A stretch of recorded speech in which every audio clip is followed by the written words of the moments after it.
Alright guys, sa araw na ito may gagawin tayong e-trike. Ang naging problema niya ay ayaw na niyang gumana. Papalitan natin ngayon ng controller. Yan, 500 watts yung ipapalit ko kasi pang service lang naman sa school. Yan, tapos pamalengke. Yan, pwede na yung 500 watts.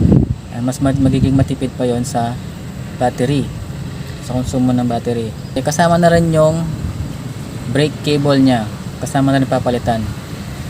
Ayan, at ayan guys, napalitan na yung controller nya. Ayan, okay na yan. Ayan, hindi naman. Kung itatanong nyo kung magkano yung labor ng pagpapalit ng controller, yan, sa akin guys, okay na yung 1,000 sa 500 watts.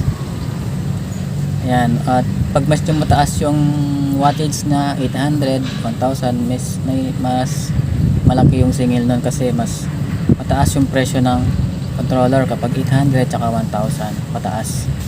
Ayan, at kung yung e-trike nyo or 4 wheels na electric sira ng controller, kung hindi na pong pang service lang sa mga bata, pwede na yung 500 watts. Pero yung mga 4 wheels ngayon tsaka yung mga bagong labas ngayon, tika 1,000 na yung motor, kaya dapat 800 to 1,000 yung controller nya. Ayan, kung naghahanap kayo ng technician para sa e-bike ninyo, ay message nyo lang ako.